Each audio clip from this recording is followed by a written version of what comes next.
Everybody, welcome back to episode 35 of the Double Dribble Podcast, sponsored by Ocean Spray. Where you at, Drew? Cran watermelon, baby. I'm dead. Nah, man, that cran mango was it. Not an official sponsor yet. We working on that. We've been in contact with the Ocean Spray people. But welcome to this episode. We got a lot to get into today. Some things transpired recently. It's very entertaining to say the least. We gotta start. Hold on, my computer tripping a little bit. Give me just a second. Hold on. I gotta put the banner up.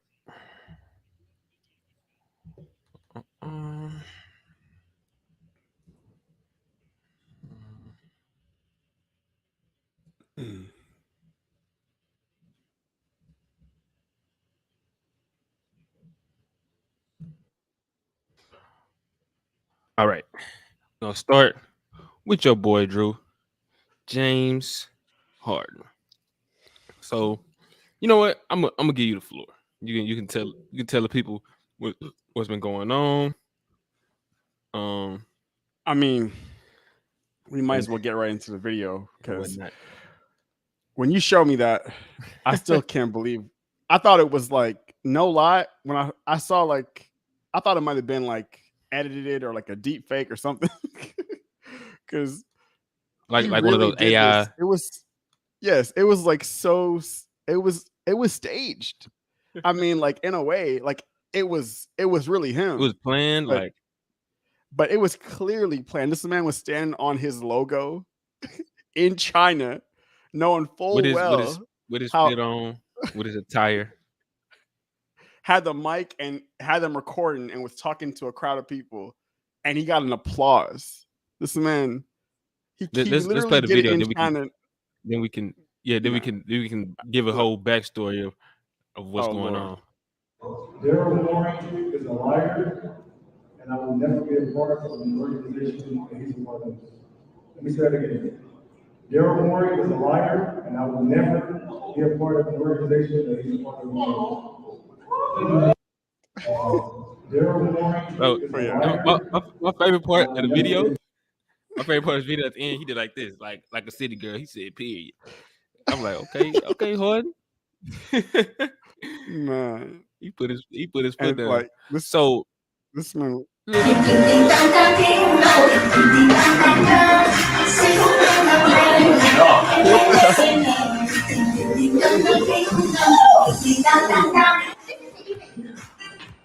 What's going on, man?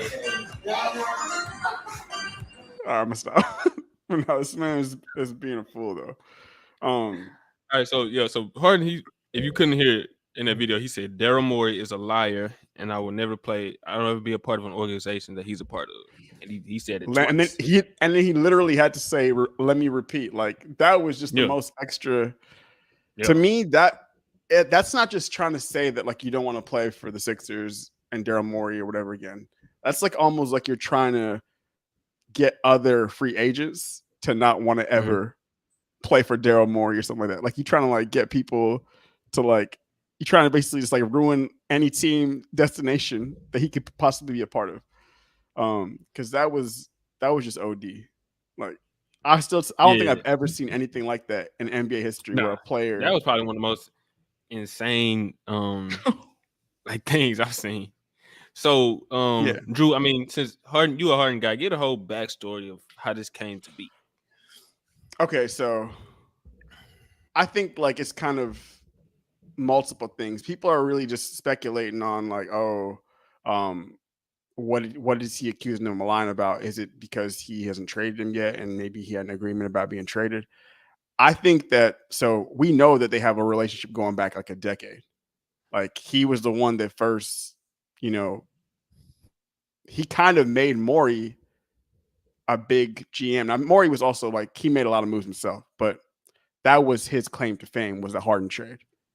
And Harden, also owes Morey for being the guy to, give him a franchise, give him the keys to a franchise, right? So they had that long run relationship. And for most of his career, his prime, his peak, they were like that. Like you couldn't see Morey say a bad thing about Harden in the media ever. Like he was always praising him, always putting him up there amongst the all-time greats. And Harden as well. Like he was always praising him as like being one of the greatest GMs or being the best GM in the league. But you could see that when they made that move to get Harden, that like it was like they were, being reunited. It was a lot of hype and applause and everything for him being able to make that move after the whole thing that Ben Simmons pulled his last year in Philly. And so it was like, okay, they're reunited. They're gonna and I'm sure in Harden's mind, that's his guy. He's gonna do right by me. Probably he's what he's thinking, right? And we know that when Harden got acquired, he had 1 year left on his deal. He had an opt-in potential to opt in for a $46 million deal. And he chose to opt out last offseason so that they could use that extra money to sign in some veteran guys. They got PJ Tucker and they got some role players to fill out the bench. But it was pretty likely, and I think this is the case, that Harden didn't just opt out and be, hey, I'm just going to do this to get some extra guys. He probably had a conversation with Daryl Morey. Now, we're never going to know the exact details unless somebody actually says what exactly went down. But I think that the thing that he's accused him of lying about goes back initially to last year, where he probably said, you know what, like we're gonna next season when you come up for another deal, we're gonna offer you like a long-term contract, right? And Harden's like, okay, like I'm gonna give him some money now, but next year after this season, I'm gonna sign an extension, like a long-term extension. And so he took a $16 million pay cut and then opted in, and then season's over with. And of course the season ends so well for them. And I'm pretty sure Morey was like, I'm not going to be able to do it.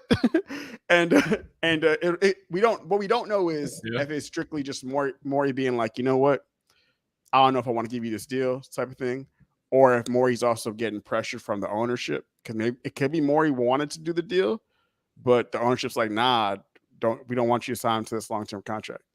It could be either or, but I'm sure regardless, Harden doesn't give a damn about that. He probably had an agreement, like a spoken, unofficial, like I'll do this, you're gonna do right by me type of thing. And we know that this season, suddenly after what happened last year, they had like the whole, they got fined, like they lost like their second round picks. They lost I think they lost like multiple second round picks like last year, like for this year and I think next year, something like that, for like because they had like gotten fined for like tampering with the PJ Tucker thing. Yeah, I was about to say the PJ Tucker deal. Yeah, and so that was because the league found that they supposedly contacted him before the free agency began or whatever. Yeah, and I mean, so I think like all teams do that. So yeah, but I think it was because it was OD. It was like I think they were like the second one to break right when the free agency started last year. It was like immediately as soon as the window opened, it was like the Sixers have signed PJ Tucker to a 3-year, $30-something million contract, whatever. Mm-hmm. But I think that this is what they're saying. The Sixers are saying that they didn't have any conversations with Harden during this offseason until it officially was free agency time, right? And so Harden wanted to have those discussions, about a deal, because they've probably done that in the past, technically when it's not, against the rules. And they didn't have that communication at all until it officially became free agency time. And so Harden was probably feeling like, left out, like, wait, so where's my, like I've been really cool with Daryl Morey. I've had this relationship for years. We've always talked about this stuff, probably, outside the lines. And this year, Morey wasn't trying to do that. He all of a sudden he's by the book. And so he's like, okay, I'm not getting that max deal. I'm not getting a long-term extension. The reports are they didn't really get an offer at all, right? And to me, I'm like, that's weird to say. I don't know if I believe that they didn't give him an offer at all, but that's what a lot of the reports have been saying. So he's obviously pissed, and so he goes to Daryl Morey, goes to the management, and says, okay, like if you're not gonna give me a long-term deal, trade me, right? And so this is the part I don't know, because I know that there must have been some kind of unwritten agreement or something last year.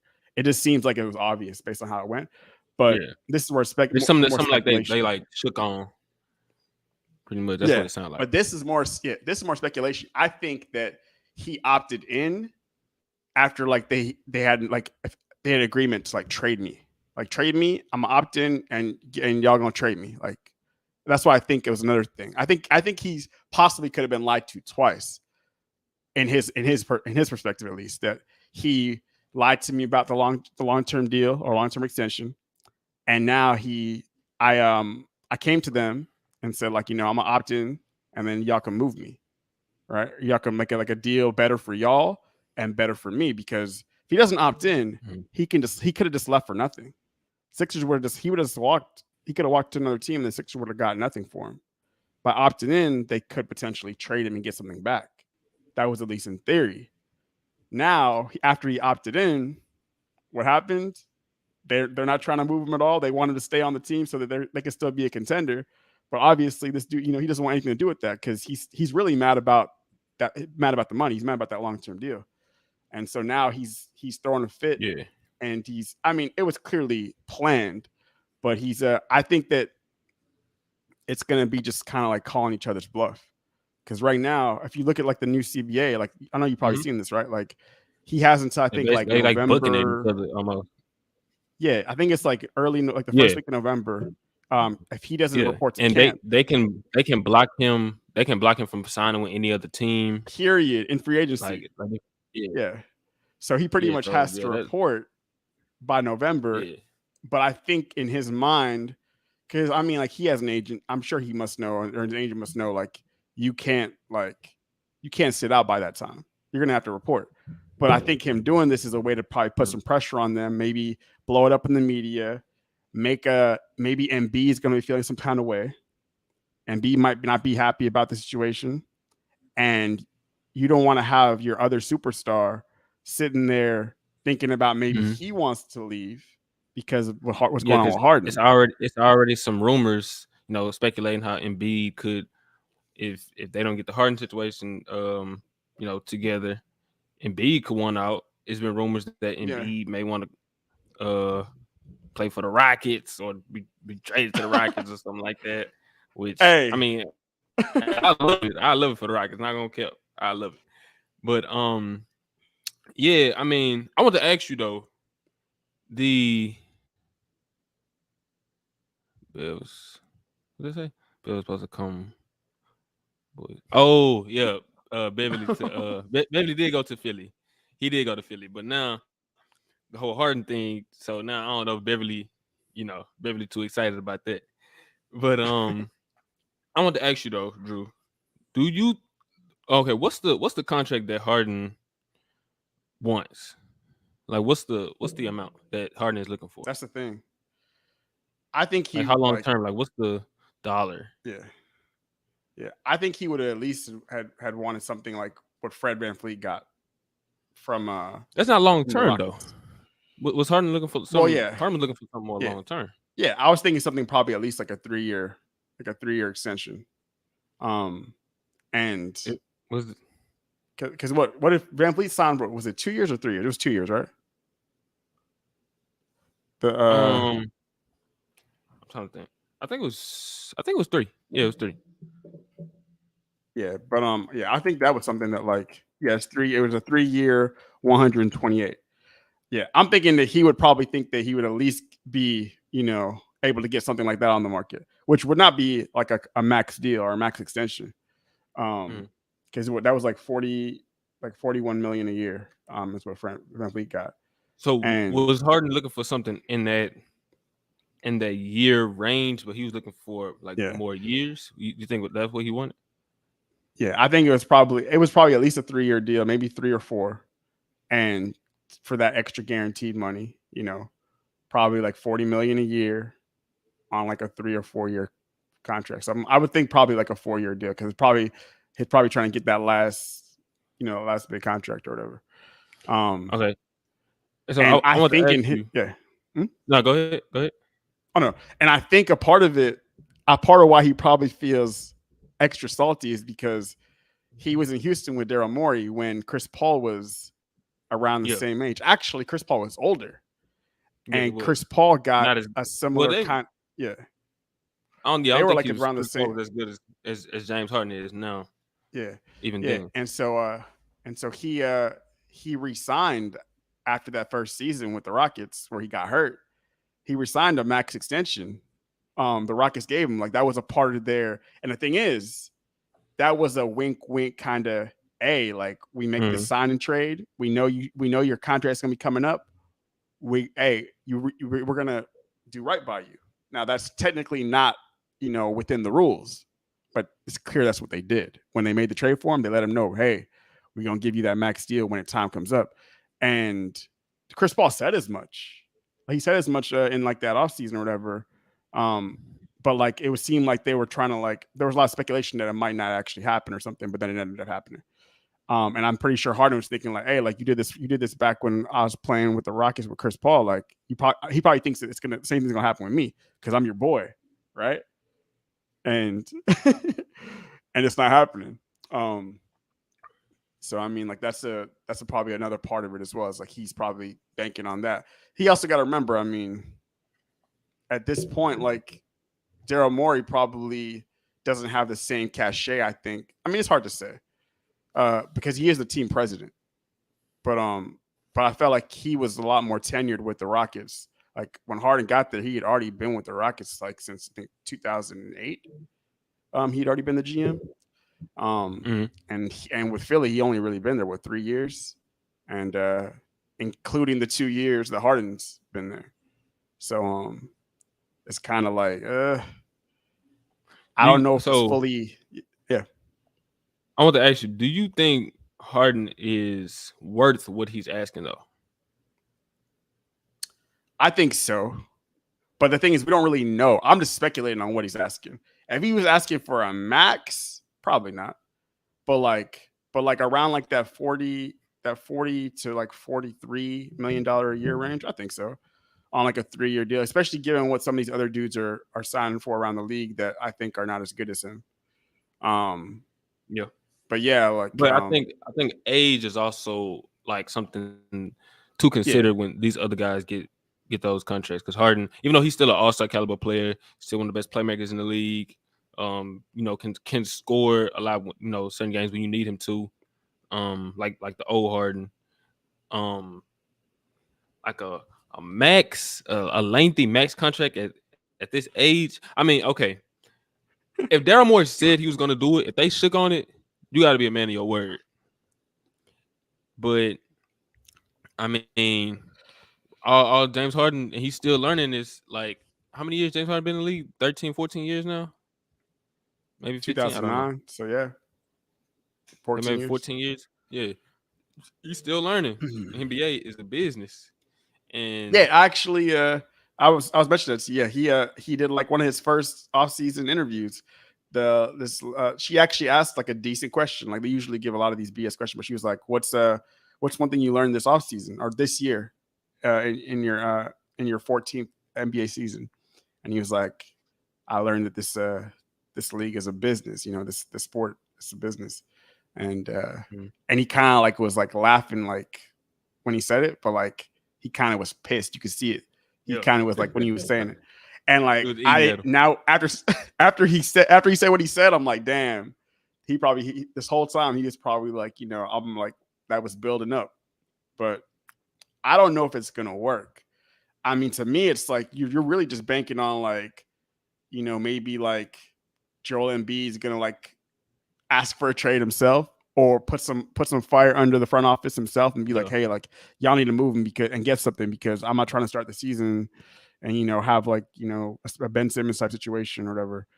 But yeah, and like and somebody like when Ben Simmons had got traded, Joel Embiid posted a picture and it was no caption or nothing like that. But have you ever seen the meme when it was like when you show up to your worst enemy's funeral or something like that, and there was a dude dressed up, he was like smiling, and then somebody quoted it.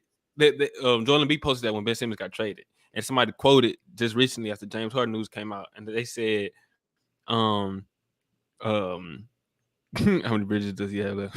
I mean, like that was the biggest bridge that he burned right there because him and Morey were like that was his dude. Like they were like I wasn't expecting that one at all. I felt like Morey was his right hand man, you know. And if anything, if Harden was disgruntled or anything, it had to be like ownership, not the GM. You know, that's who I was thinking Harden would be disgruntled with. For him to come out and just say Daryl Morey a liar, and he's not the first one to say Daryl Morey a liar. Chris Paul said Daryl Morey a liar when he got traded. So yeah, I don't know, man. I mean, to be honest, that is true because I remember. Although I'm gonna give Daryl Morey road. Good terms to the end, baby. See, I'm gonna give Daryl Morey the benefit of the doubt on that one, just because I know specifically the circumstances of that one.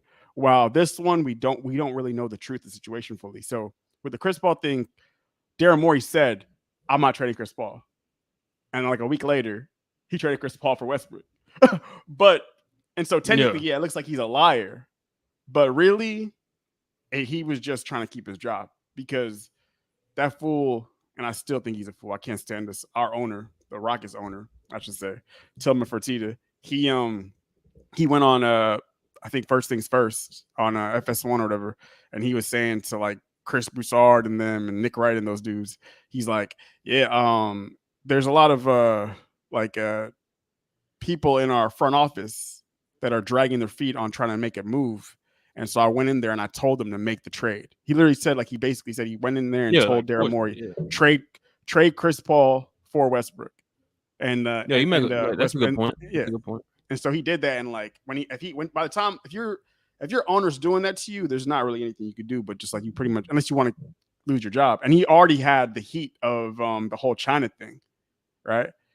And so like, yeah, like he pretty much had to make that move. And he never wanted to.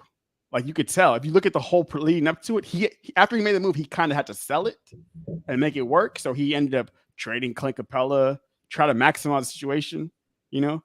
And Westbrook had like one of his best, really his last really good season, like to me, that like at least like that regular season, like that was he was great. Yeah. Well, I thought he was good versus. I thought he was good with Washington too. The year where he I don't know if he was better.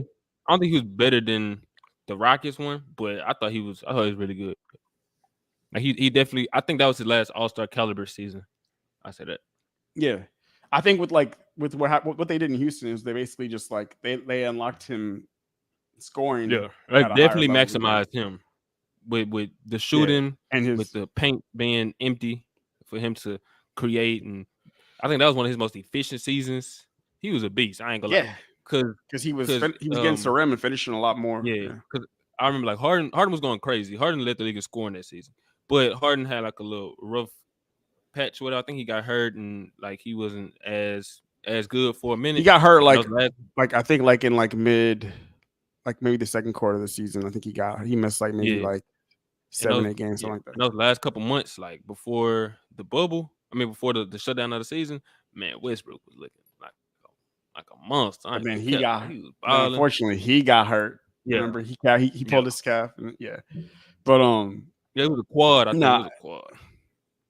Yeah, it was his calf or quad, something like that. But yeah, he ended up. It was just the worst irony, but because they traded Chris Paul, who couldn't stay healthy, for Westbrook, who was supposed to be the more healthy of the two, and then Westbrook was the one that ended up getting hurt and missing some of the playoffs or whatever. But regardless, I'm not holding that one over him as much, even though he technically on paper it looks like he lied, but you know, there's not really much you can do once your owner goes over your head as a GM. You pretty much got to fall in line, which I really think that's when you know you got a bad owner. To me, anytime an owner is like butting in with the GM and trying to make decisions, that's that's when you know like they shouldn't be in their position basically.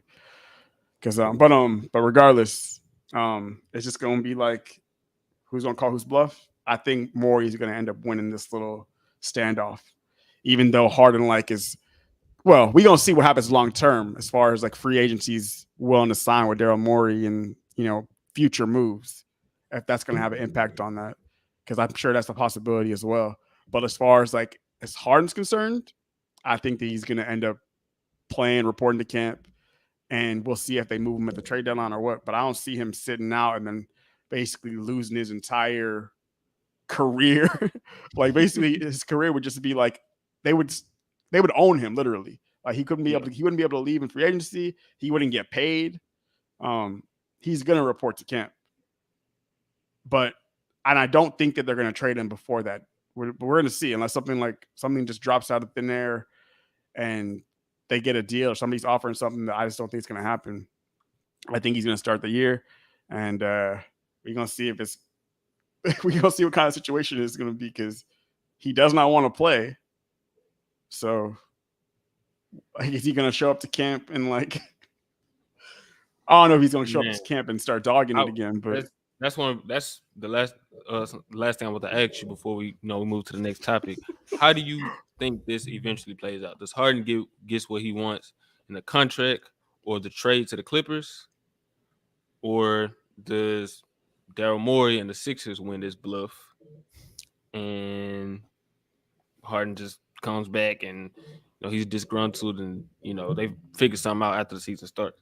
Like, how do you think it plays out? I mean, like, I feel like if Morey wants to try and like salvage this thing, he maybe might try to offer him a deal, offer him like a shorter extension with bigger money or whatever. But I don't think that's going to happen. I think he's going to be forced to report to camp, and I think he's going to end up playing. I just don't see him sitting out that time. I don't see a trade coming that's anything that the Clippers, are going to like offer more in that time span. They don't have any reason to really, unless like they start the season and like they really need to make a move because maybe they have an injury again or something's going on. Maybe that could happen then. Maybe like the Clippers start the year and they realize, damn, you know what? Let's actually trade a little bit more than what we were willing to give up for Harden. But like, that's the only thing I think of. Maybe they might throw in some extra draft picks or, whatever. That's the only possibility I see is if they have a bad start to the year and they might make a bigger offer to the Sixers. Other than that, I think that he's going to be forced to come back. He's going to have to play, and we'll see if he gets moved sometime before the deadline. I think though, if he comes back, I think it's going to happen. I think he's going to come back. I think he's going to actually like play because this is really his last year to try and get something, try and get another contract or wherever he's going to go. And I'm sure he's going to have to make like a decent, showing of himself. Because if he can't pull the stuff that he did, the thing that he did in Houston, that his last year here, because he's not under contract for any additional years. Like this is the year. So I feel like that's a part of it. Like he can't just come out there and just like be, completely out of shape or some shit like that. So now maybe he's gonna prove me wrong. Maybe he's gonna come out there and he's gonna try that shit again. But I really don't think so. I think he's gonna actually show up to camp in at least the shape that he was last year. I think so. But but yeah, this is like wait. What hey, I keep saying the memes where he's looking I keep seeing the memes, the and they say Harden gonna show up to camp in that fat suit. Yeah, you probably seen the memes where it's like a Batman meme and it's Harden in the fat suit. Man. Nah, but yeah, I just think that well, man, I think Morey's gonna get man, that was the NBA is forever drama filled, even in the off season, man. That's part of the reason why I love the NBA. I mean, we love basketball, but the NBA is also a soap opera. Like, man, It's amazing. That was one of the most soap opera things I've ever seen. That's like some that's so it looks so scripted, like it'd be in like some kind of movie or some shit like that. But man. What's one of those soap operas that be coming on, like them stories? Like what's the name of one of them shows? Like The Young and the Restless or something like that. Yeah, yeah. As the world turns. Young and the Restless. What would this one be called? Harden and the contract list. Some shit like that. All right, man. Let's move on. Let's move on, man. All right. So the next topic we got to talk about is Mr. Kevin Garnett, and he was speaking on his podcast the other day. I was trying to find a video, but I just had a quote for y'all right here. Let me pull it up real quick. Hold up. I think I got it. Let's see. Shit. You got it? All right. Cool. Guess what? I'm expecting Anthony Davis to be MVP in these next 2 years or something. Real shit. It's time, bro. It's time. You can't let Joker come in the league and surpass. Nah. That's gonna be a tough one. That's gonna be tough. Man, shit. Anthony Davis can do everything they can do. That's gonna be. Hold on. Wait. Let him. I don't know about all that. Let him finish it. No. Anthony Davis can do everything. He can do everything Embiid can do. The fuck are you talking about, dog? I'm expecting him to be MVP. If not this year, definitely next year. Straight up. And he's going to have to take the reins of, I'm the best player in the league. That means they're going to have to be one of the top teams. I'm not even sure they're going to be one of the top teams. Who? Lakers. They're going to have to be one of the top. For him to be in MVP conversation, Lakers got to be like a top three. His play. Top three team. His play is first. I mean, his play, he go. No, he's not. Numbers, no. Wrong. Give you numbers. Who? Wrong. Anthony Davis. When? All right. Fuck you talking about, P? Stop, man. We chatting. We chopping. But nah, like I know what he's trying to say, but no, you can go first on this. All right, let's get these fools out of here. So, he always had a Euro classic AG. But that is true. I agree with KG, and I think the whole premise of him saying, I think a lot of people was like going at him about it, and he was saying he can do everything Jokic can do. He can do everything Embiid can do. And I think when he said that, I think he was just meaning about winning MVP. Like Jokic won 2 MVPs, Embiid just won 1, and AD can win 1. I think they all bring different. Now I don't think he meant like stylistically. Of course, he's not the playmaker that Jokic is. He's not the face-up score, isolation score that Embiid is. But AD does bring his own, and you can. If he's at his best, you can debate it's as equal as those guys' value to the court. With his defense, with his rebounding, his athleticism. I mean, he's the best defender in the league. I think he's arguably the best rebounder out of those 3. You know, when he's on, and he's more athletic. I think he brings a certain level of vertical spacing that those do. Like Embiid can sometimes, but I'm not agreeing just because of AD. You gotta listen to what he's saying. And I think the only thing that holds AD back in those certain conversations is availability and consistency as far as just playing games. So, and I think that's what KG was looking for. Like last year, he challenged AD to become the best player on the Lakers, to have a dominant season. And I think he did that in the regular season, in the playoffs. I think right now he's the best player on the Lakers. So I take the mantle from LeBron. And this season, I think he's challenging him. And I think the NBA is also challenging a lot of players with this new requirement of 65 plus games played to become All NBA and whatnot like that. To be eligible. to be available for these awards, to be available for these extensions, all NBAs, different things of that nature. And with the roster, I think that the Lakers have now a more competent roster, familiarity. They can go into a training camp with these guys. I can see, like what Paul Pierce talking about, they got to be one of the top teams. I can see the Lakers being a top 3 seed in the West, like for sure. And if AD's having the look at this guy. If AD's having a dominant season like he was last year, yeah, it's very possible for him to do exactly what they did, win MVP. I think AD has to come out with that same ferociousness that he had for that stretch throughout the season before he had that bone spur in his foot when he was dominating on both ends of the court, on the glass. Like, he was consistent. And having this roster, Austin Reeves taking the leap, you got Rui coming back, you got some more defensive pieces, more like competent team put together from the start of the season. That's very possible. And I think a lot of people took and said, "Oh, he can do whatever they can do." Nah, but they can't do what he can do. So he didn't mean that. He didn't mean he can pass like Jokic. Not even 10 people in NBA history can pass like Jokic. Like, come on now.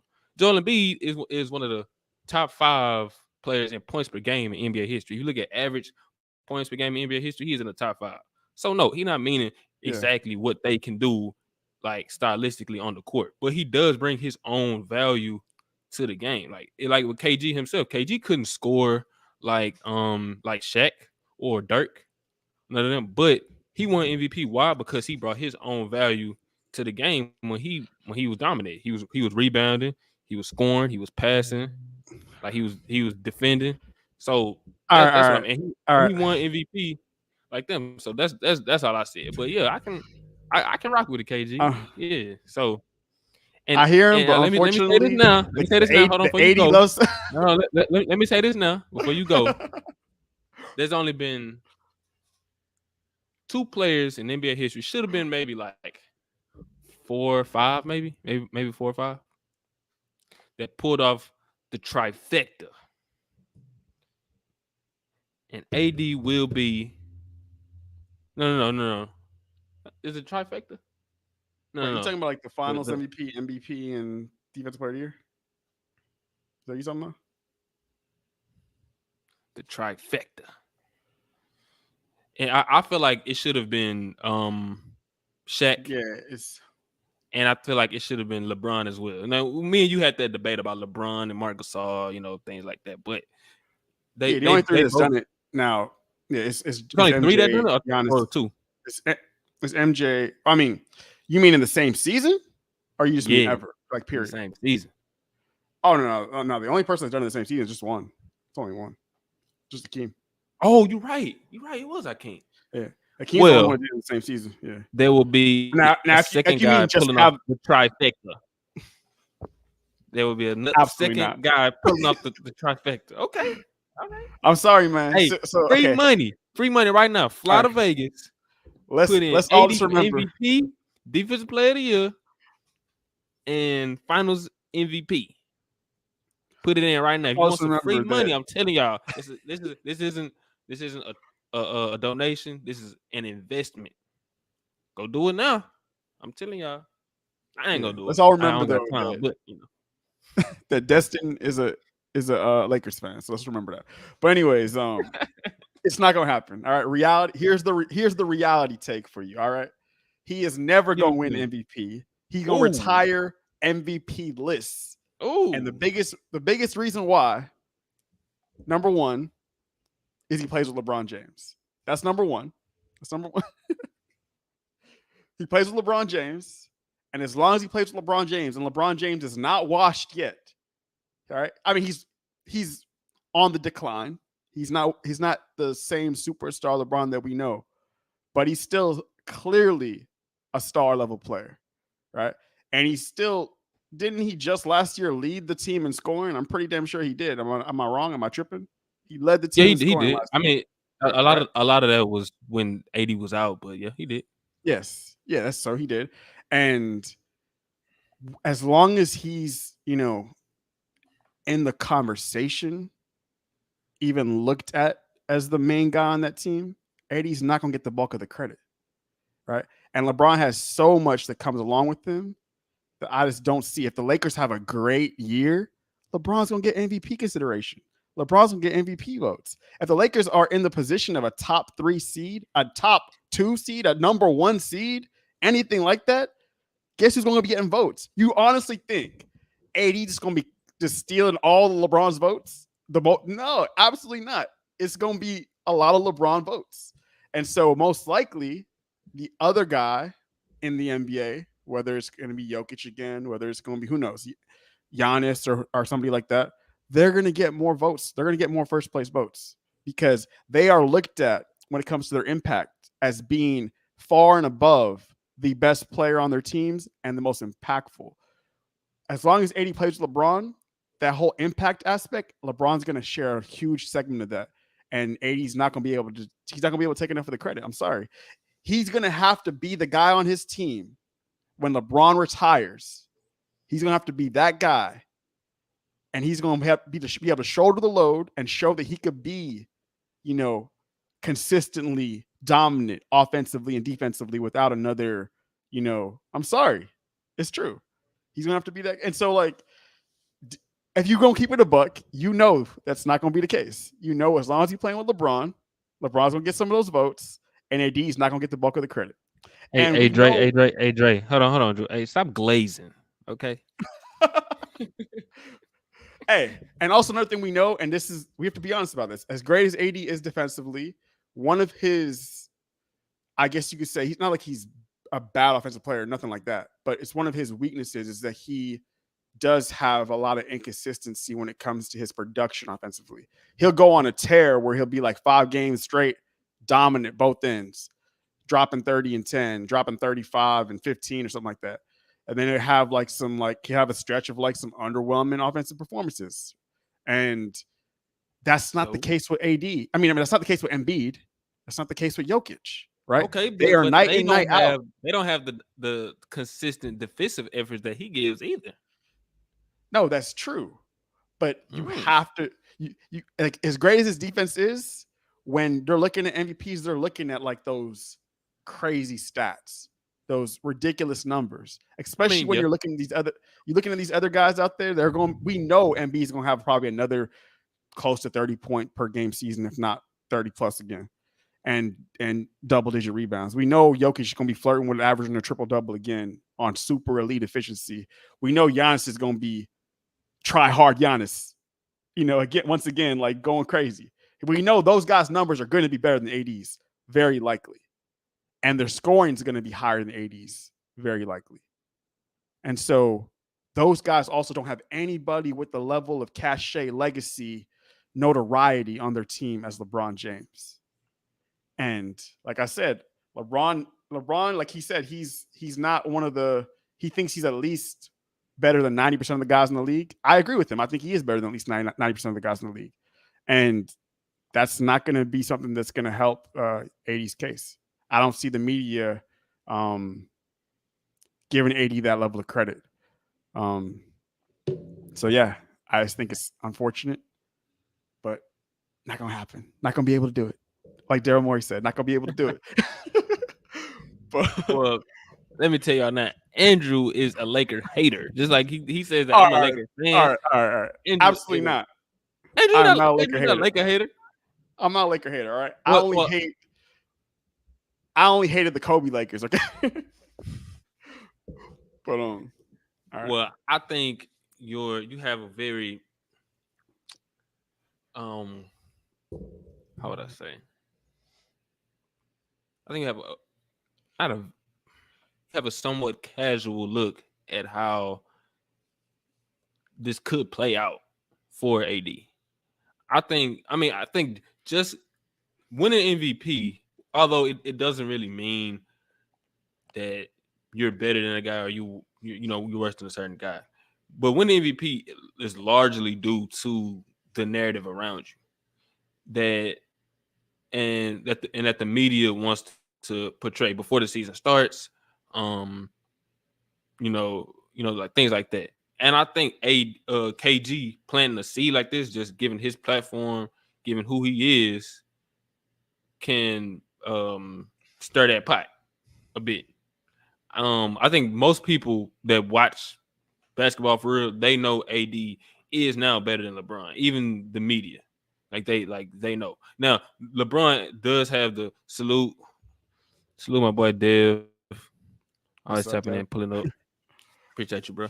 But they know that AD is not better than LeBron. Now the whole notoriety and everything, that I feel you on that point.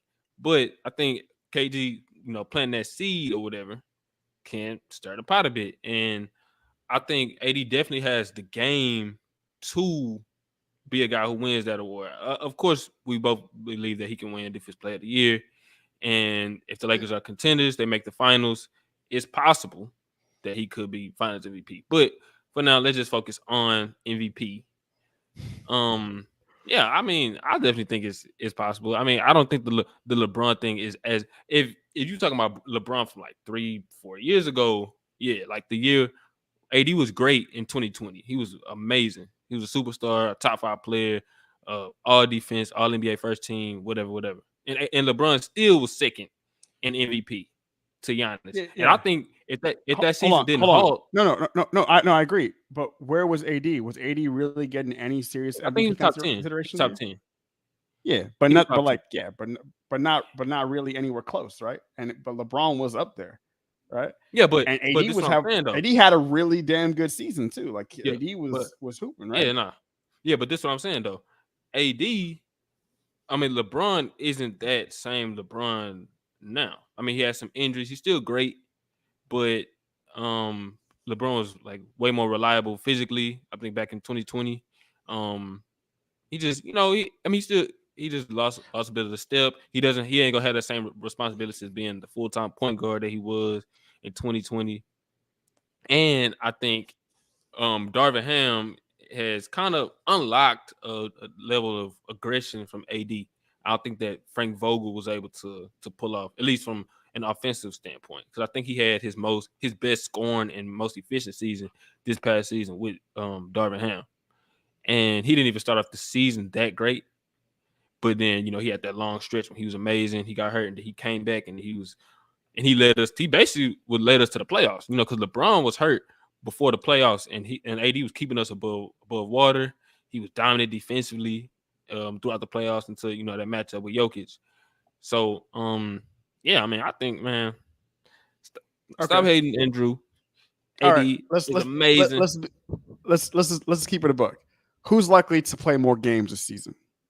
Who's likely to miss more time? Yes, LeBron has missed time as of late the last few years. AD has also missed time as of late. Yep. AD's missed time, more time.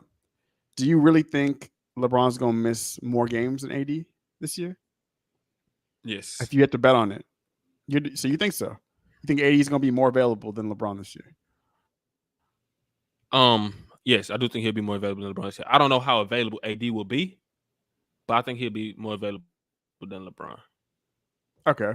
So that's one thing, though, I would say history is shown it's probably not as likely, even though LeBron is older and he has missed time. But was he more available than LeBron last year, though? Who played more games? I'm not even sure. Let's go see. It was almost the same. AD played 56, LeBron played 55. So he was one game more available. But the time in which he missed, he I guess they went on that run. So, AD played more games? AD played 56, LeBron played 55 last year. So AD played more games? Yeah. But they wouldn't qualify. That's kind of insane though. But he still wouldn't qualify. Yeah, he still won't qualify. That's what I'm saying. I don't know how available he'll be. I just know he'll be more available than LeBron. But I don't know exactly how available he'll be. So it's still a question mark. But that's still insane though. And I don't not to switch topics a little bit, but LeBron made All NBA, and AD didn't make an All NBA team. He didn't make an All Defensive team. He didn't even get like a vote. And that's he played more games than LeBron. Hold on, Dustin. Why do you think that is? Look what people you just said. LeBron made an All NBA team, and you would agree that AD was the best player on the Lakers. He was better than LeBron.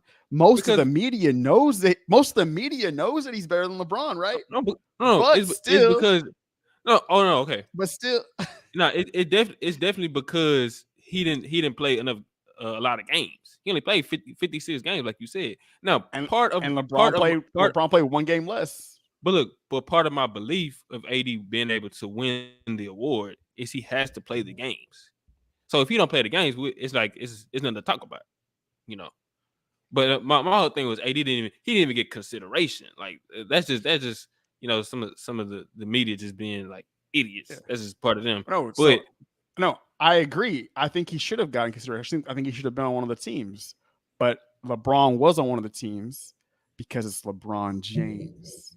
And as long as he's playing with LeBron James, it's gonna be a lot more difficult for him to get serious MVP consideration. And I think in that particular circumstance, yes.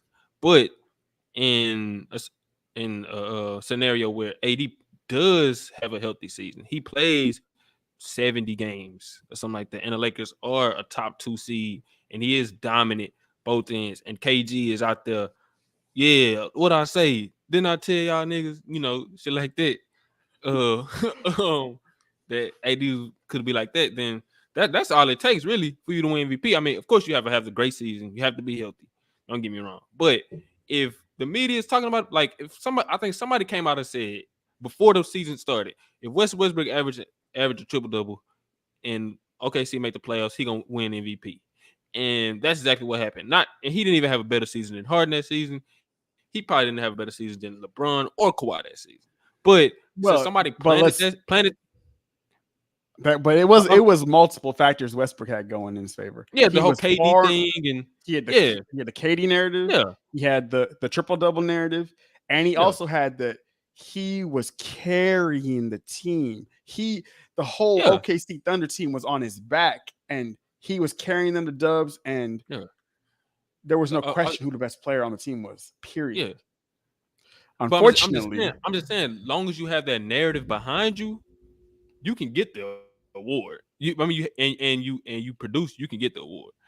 And you know, I'm underestimating how the narrative could still lean toward LeBron. I just don't think LeBron is gonna have that amazing superstar top 3 player in the world type season. I don't expect that from LeBron no more. Like the last time I think we got that was 2021 before freaking Solomon Hill dove into his ankle.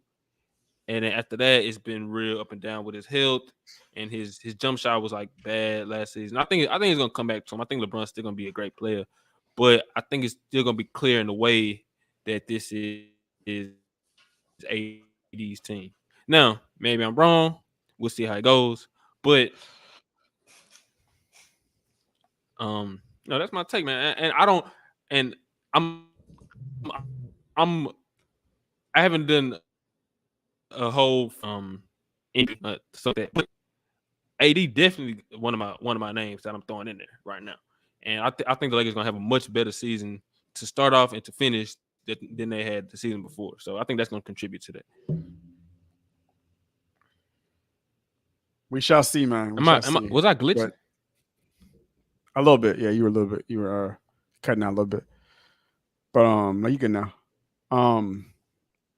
Yeah, I'm gonna have to see it to believe it. I don't see another player winning MVP with a player of that caliber on his team, unless LeBron gets hurt, misses a lot of this. This is the, you know what? This is the one scenario I'm gonna give AD for an MVP. The only scenario I give AD for MVP this year. It's the only one. And we can catch up back on this during the season later in the year. AD can win. Of course MVP. You don't, you hater. Yeah, he pull can up, win coward. MVP. I invited you. You want to talk about? You got to work. I agree. AD can win MVP. I think it's like 95% likely he won't. But here's the 5%. Here's a 5% chance. LeBron has a serious injury. Yeah. Here's the 5% chance. LeBron has a serious injury. I don't want him to win it now. I don't want him to win it now. Hey. Hopefully, like when I say serious, I don't mean like nothing like career ending, nothing like that. I mean like he has like something like maybe he pulls his groin again or something like that, whatever. But he misses like 30 to 40 games, something like that. He misses a big chunk. And this is the year AD is like a durable, efficient, consistent performer. right? AD plays like close to 70 games or something like that, right?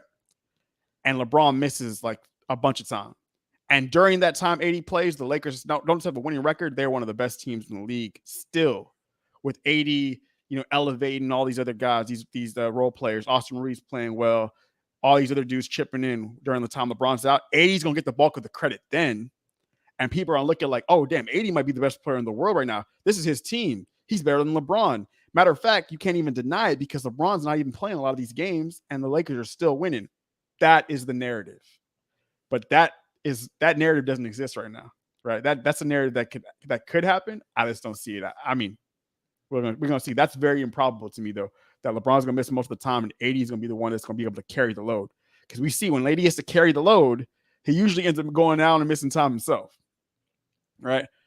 And I'm not trying to be a hater. I'm just being realistic. Like, we know it's true. It's just like with Embiid. The difference is with Embiid, he was viewed as far and away the best player on his team, and his scoring was so overshadowing everything. It was like he led the league in scoring. He was so dominant with his scoring that there was nowhere close. Like there was the next leading scorer was Harden. Harden had like 21 a game, right? With LeBron, I'm pretty sure if LeBron's not leading the Lakers in scoring next year, he's gonna be pretty damn close to leading the Lakers in scoring. But we shall see. We shall see, my man. You think LeBron leading the Lakers in scoring? Hell no. Hey, if he's leading the Lakers in scoring, you can just say that, you can throw that AD MVP thing, throw it away, because if he leads them in scoring again, I don't know, because LeBron didn't lead them in scoring the year he was second to Giannis, but LeBron led the league in assists that year. He led the league in assists. Yeah, he led the league in assists. But I mean, I don't know. I don't think honestly that also has a strong possibility happening again as LeBron leading them in assists. I can see that happening. Leading the team. Yeah, I think he can lead the team in assists for sure. He should. No, I mean, like, I could see even leading the league in assists again. I can see that possibility. I don't think so. No, I mean, I think that team's roster construction is a lot different than this one's. I think this one has more playmaking, more ball handling, like D'Angelo Russell, Austin Reeves. What's the other dude name? Gabe. Oh yeah, you're right. You're right. Yeah. Gabe. Yeah, you're right. Nah, he's not gonna be as ball dominant as he was that year. Exactly. Yeah. I don't think he's gonna be as ball, but he still does have the ability to be a great playmaker. If you watch that Nuggets series, I mean, he was on the ball a lot. He was playmaking really well. But yeah, man, AD for MVP. That's my early double dribble preseason pick, and I'm predicting the trifecta. You heard it here first. So come back to the video. This is August 16, 2023. Destin, I'm not gonna tell you my middle name, Thorn. Predicted AD will pull off the trifecta. Hey, anybody out there, just bet on AD under 65 games, because that's more likely to happen than anything that Destin just said. Hey, 80 under 65 games is more likely to happen than any of that. I think you get more money on the over, probably, right now. With AD. Facts. But yeah, you bet. Actually, you know what? You better off betting AD over 65 games. Even that bet, that's more likely to happen than anything that Destin just said. Okay. Hardy hard. We're gonna see. Hey man, I can't even take this coming from you, man. LeBron is your dude. You don't even believe the words coming out your mouth right now. What do you mean, bro? LeBron is the GOAT. He always gonna be the GOAT. This dude is coming. There's some Bartholomew. Hey, it's crazy. My middle name does start with a B, but it's not Bartholomew. So, see, now I'm trying to think what it is. No. I don't even if you guess it, I ain't gonna say it. So let's move on. Next topic. Oh, we talking about. Am I here? Am I glitching or what? Oh no, you good. Well, actually, you know what? All right. So Okay, you. next. Oh wait. Team USA. Well, Team USA / FIBA update. So recently they've been having some I think it's been the qualifying. Hmm? They've been but every time okay, Andrew, I think you're gonna have to pull up the stats. Every time I try to go to a different tab, my computer start tripping and I start glitching. So yeah, you're gonna have to pull up the info and all that.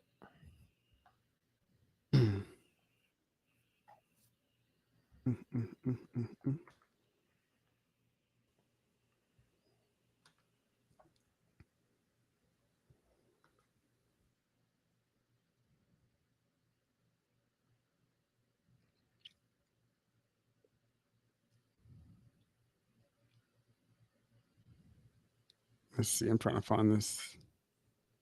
You want me? You trying to pull up just like the whole what the team stats right now? Yeah, just like just recently, like the FIBA.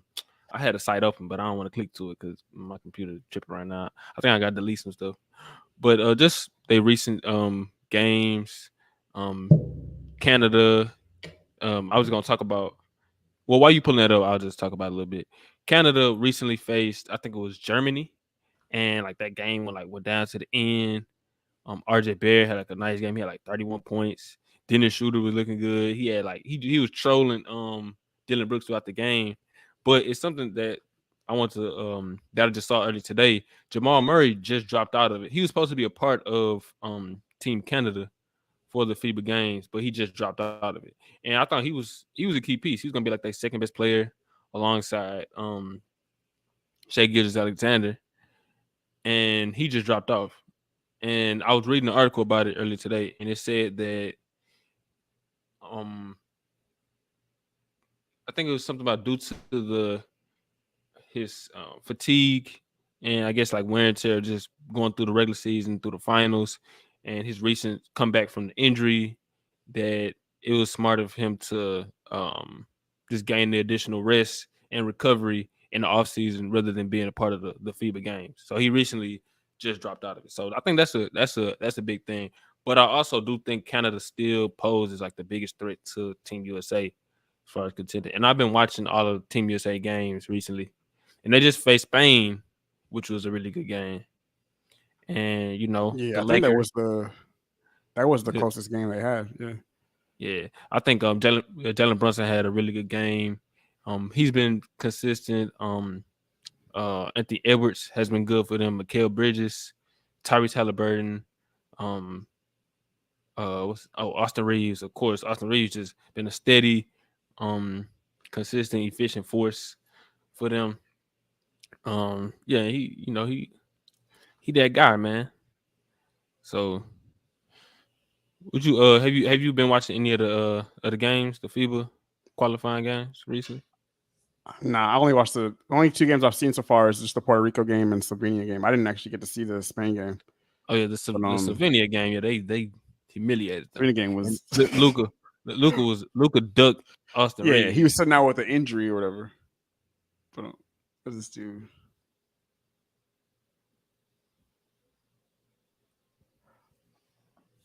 But nah, I think that like I don't know if I really buy it. I feel like he just sat out because maybe he wasn't 100%. He didn't want to go out there and lose to Team USA, not playing his best. Nah, that definitely probably possibly what it was.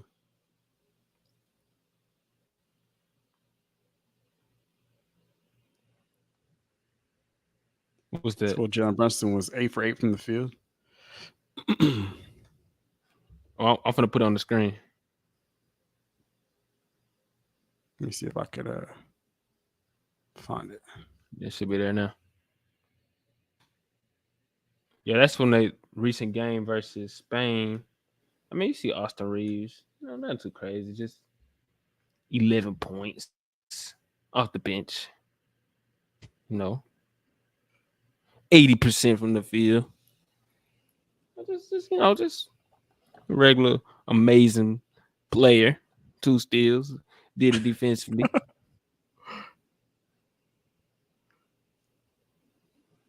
Okay, and Brandon Ingram.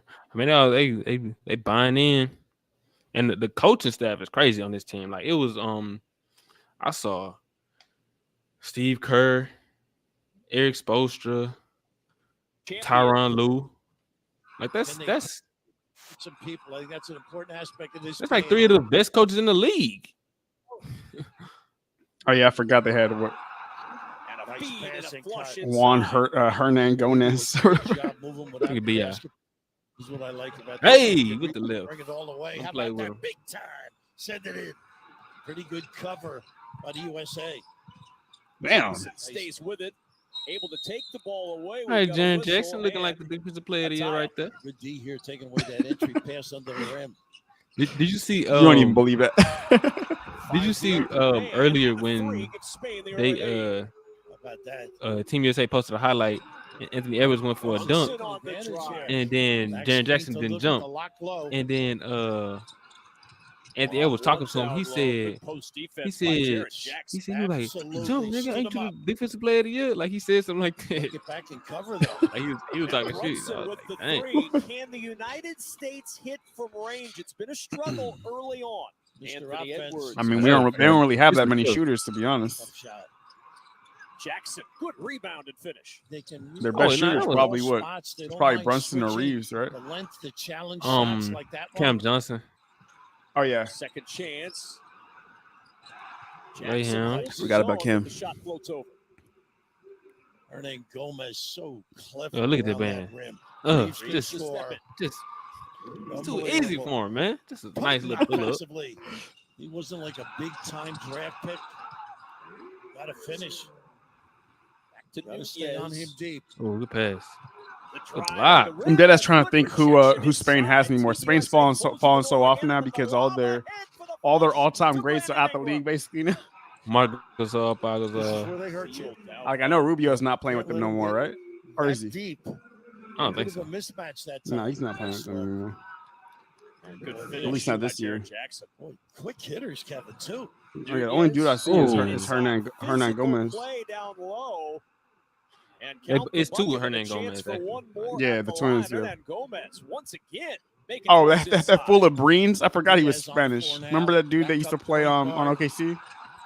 A And Breens. the A three Breens. in the corner gives Spain He was there. the He was there. Russ's MVP year. Brunson with Maybe. the answer. He gets better every day. Brunson didn't miss a shot this game. He was They 8th gotta rate. stay near him. A little bit of a zone look right now. Yeah, the feed inside, tipped There's up Bencaro. and in by Bencaro. The skip Nice Aldama switch. for three. Bobby Portis. I do swear though, this is just an unusual USA team. Like, I don't really remember USA team like this. That's his shot. Another Not there's three. anything wrong with it. It's just Whoa. like, He can shoot it. Just like Like, I don't know, just superstardom or yeah, right. It just seems hold very. on, wait. they're Go like- back a little bit. Go they're back. like- Wait. Go back. On the floor. Go back to that Travis They just seem Halliburton like a shot. very- Veteran on the national team. Oh, because it was a pull up. But it looks so smooth. You know how his shot is like. He can shoot Look it. how this look. Halliburton.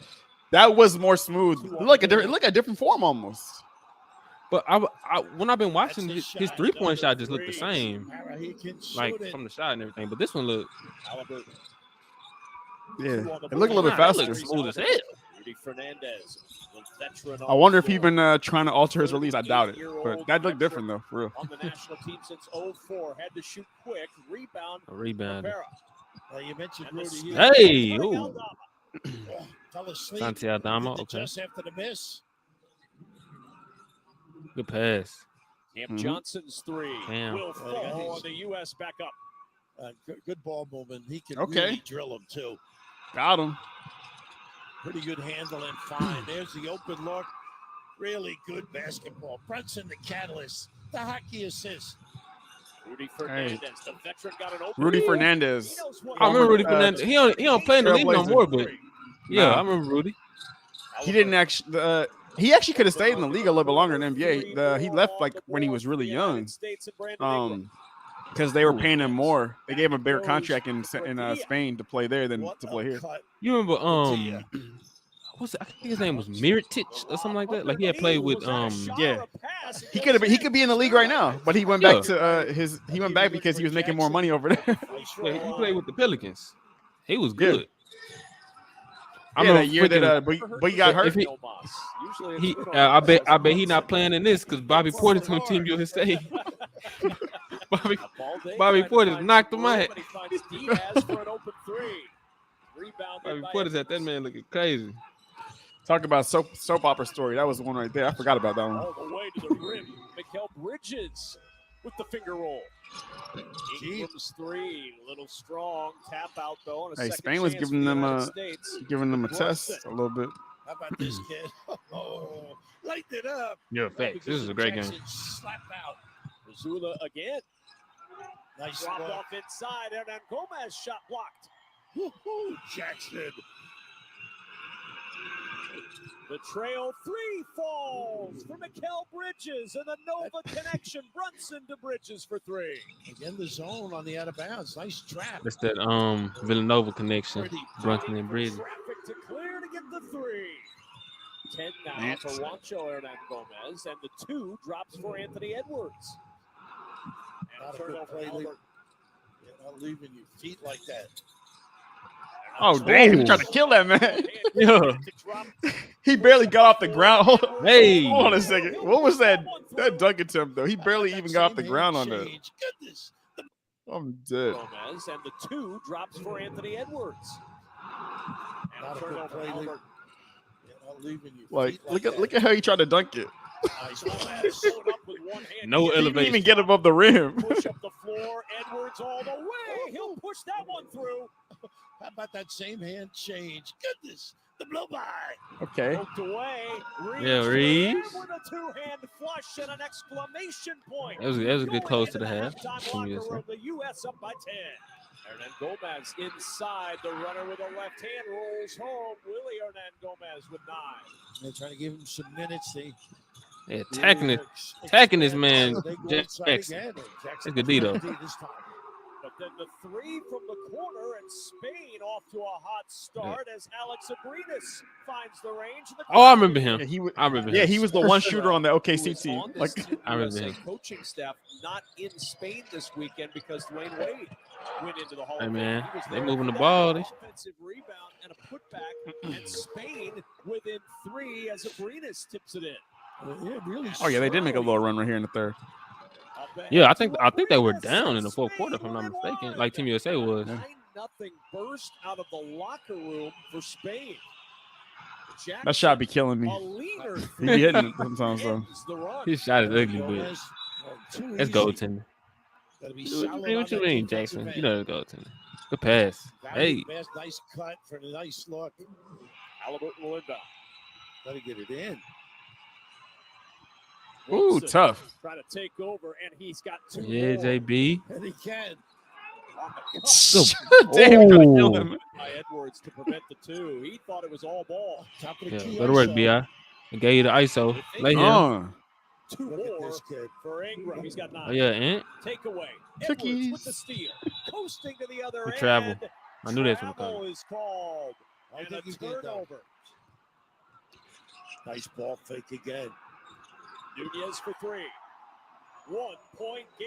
Spain scrambling. Still 7 Damn. to shoot. Rudy The 3. Fernandez. Wow. Yeah, they had a big There's run right nothing there. more Oh, hell no. powerful than you making your thing happen. Really going for it. Hustling and scrapping. Johnson trying to get the U.S. on track, How and about he that? does from 3. He's talking about you. On the What was your side, Anthony Edwards Bridges. predictions? Pretty. I don't know. I mean, I make a whole bunch of W predictions. I don't know. The drive, the floater, and the finish. The U.S. up. You gonna give me my credit on my Anthony Davis prediction too? And Reeves. Hell no. Defensive play. Good steal, Austin Reeves. Long pass ahead. Good look ahead. Cam Johnson shovels to Banchero, Hey. and the reverse goes down. Aldama. Good job by Reeves. Diaz with the 3. The United States with a heave at the end of the quarter is short. And through 3 quarters, we've got a 1-point That's bad game. defense, Austin Reeves. Too easy. Damn, it's gonna be the championship, the gold medal game. He is a good player. Nah, I feel like it's gonna be Canada. To the rim, count the bucket. I just feel like On it's gonna be paper, it Canada. should be at least. Really Yeah. good read. Reeves involved as well there. Kill. Bridges Hey, you can off pull up. balance, doesn't matter. Nice clear to open it up for him. 3 at the top. That's his name. That's his Spain name. within one. Para. Zul on the floor now. Pass. Kill Kill. again. For 3. Kill. Era a little late to close on that 3, and the United States heating it up again from range. Their best performance so far in this Yeah, I summer know where you play. going with it. Oh yeah, Has his pocket Tyrese, picked by throw that Howard. down. Hey, For the flush. I remember watching That this. is gonna be their Watching this in the fourth keepsake. quarter. Ooh, That's his Damn, game. that was Floater. tough. Oh yeah, Austin Reeves. Reeves. Leaving for Reeves. Eee, come on now. He set it up with the bounce. Nice bounce, and the floater drops.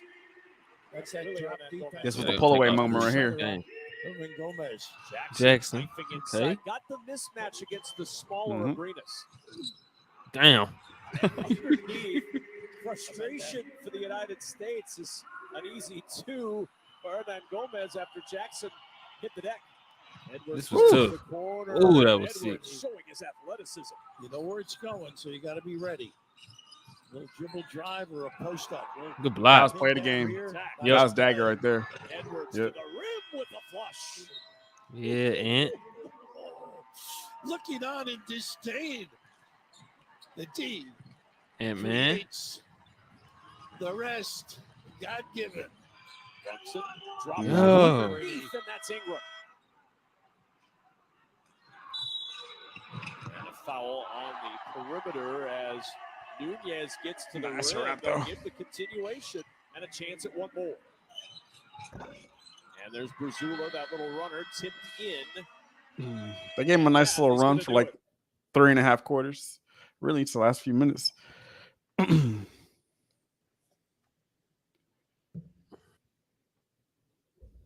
But yeah, I don't know. It just feels weird for me watching this USA team. Not that it's like I don't know. It just seems like I said. I think it is like the lack of superstar talent, probably. But yeah, You am I good? Okay, just make sure I wasn't lagging. no, yeah, you good. But you think they'll win it though? Like the FIBA, the cup. I think that they should win it. Like I said, yeah, I agree with you. The only team I can see them possibly losing to is Canada, but I still lean their way. I do feel like there could be a game where their shooting could be an issue, possibly. But nah, yeah, I'm still leaning them over Canada, especially if Jamal Murray's not playing. But I do think that there it's going to be some tight games coming down the stretch. I can see some other like tough contested ones coming up. Well, we'll see. You know 'Cause when they the next play. game is? Let's see. Next game they play. It's got to be soon because this game that they just played was on the 13th. Let's see.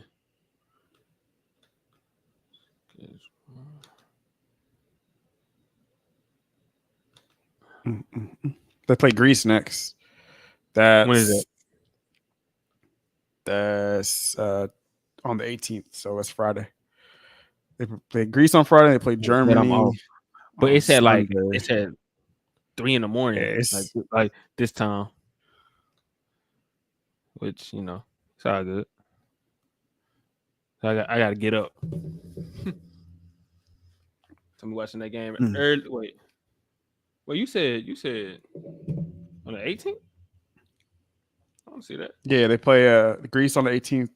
Yeah, on Friday, and they play Germany on the Sunday. Friday, like this Friday?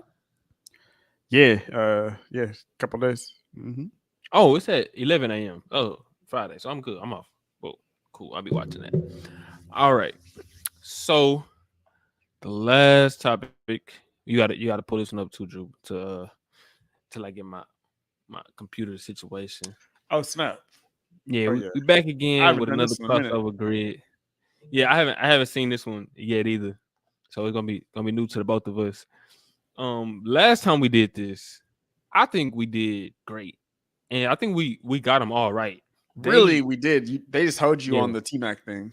Yeah. The T-Mac thing was messed up because he played for both of those teams. So I don't they slimed me out. But no, it's all good. We finna get him back today. So let's check this out. Let me put this in the big screen. Okay, so 100 career double doubles. Is that this? I'm reading the top right now. 100 career double doubles, 6+ steals in the game, and the NBA teammate with Richard Jefferson. And on the left, you have a Milwaukee Buck, New York Knick, and born outside of the United States. Teammate with Richard Jefferson and then Milwaukee Buck. I mean, Jefferson played on a lot of teams. So Jefferson played on the Bucks, right? Did he? No, I don't think so. He did play on the Bucks. When was that? I'm not tripping. Like in 2008, 2009, something like that. He was on the Bucks. Yeah. Did he really? I don't even remember that. Yeah, he played. It must have been like. You sure? I feel like it must have been a really short stint. I'm positive he played on the Bucks. I'm like 100% positive he played on the Bucks. All right, I'm gonna go first with this one. 100 career double doubles. Top right. I'm gonna go with the easy name. Give me Kareem Abdul-Jabbar.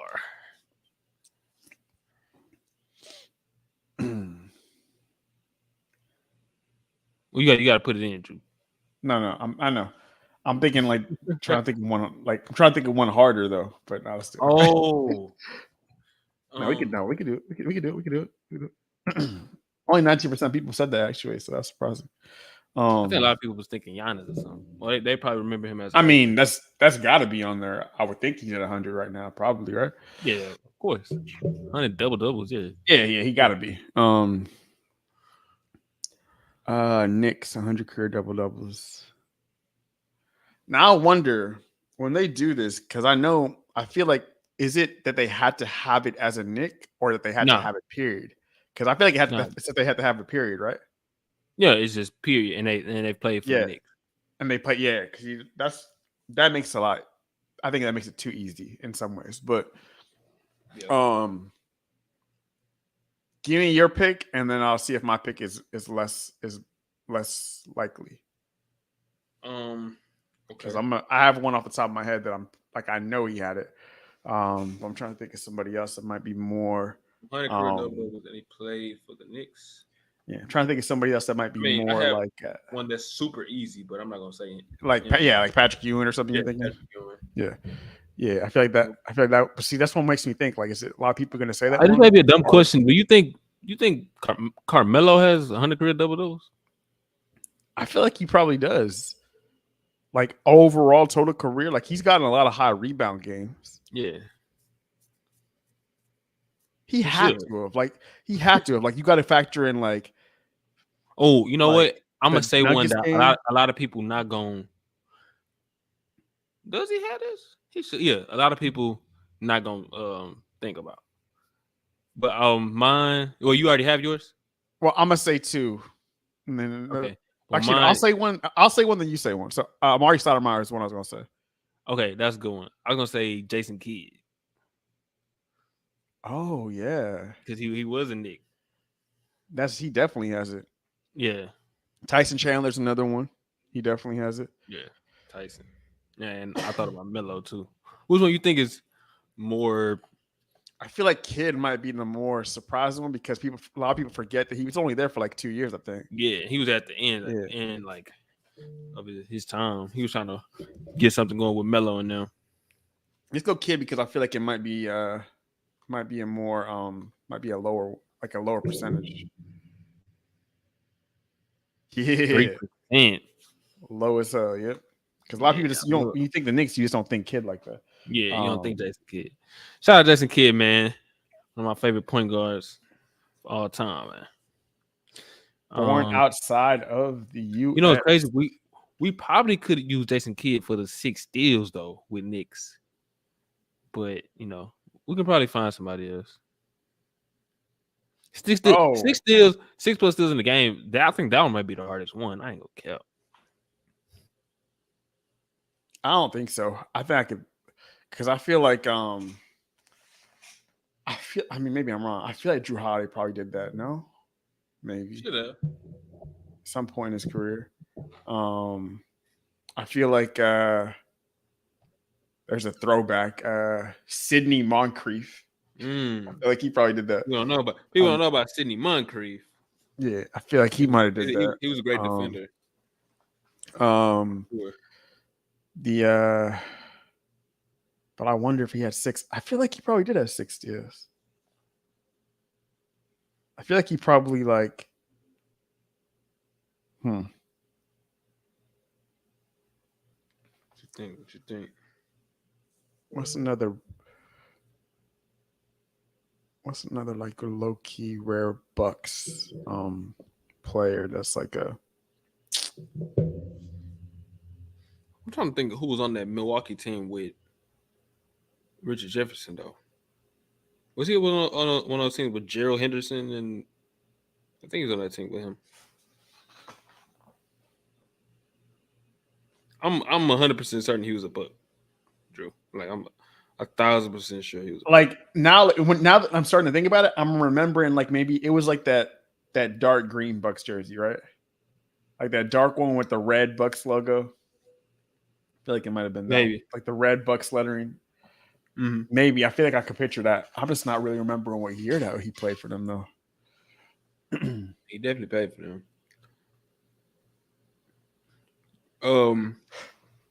Put J.R. Smith in the Knicks Richard Jefferson. Or you know what? Iman Shumpert. I think that one would be more rare. Iman Shumpert. Iman Shumpert.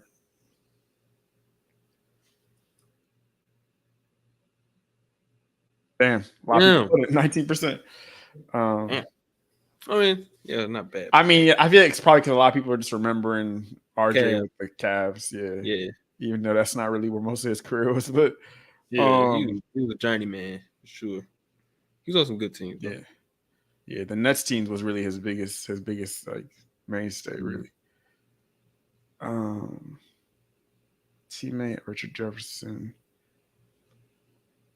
Born outside the U.S., you could do so many for that one with Richard Jefferson. He played with Jokic, but I don't know if I want to do Jokic for that one because Jokic would be easy for the 100 career double doubles. Yeah, but I don't want to do that one either. I feel like that but it's so many players that was born outside the U.S. that you wouldn't think were. Like, I got a good one for the NBA teammate Richard Jefferson, born outside the U.S. Kyrie. Kyrie was born outside the U.S. Where the hell was he born again? Was it like Germany or something? It was something weird, right? I don't know, but it wasn't in the U.S. for sure. I know that.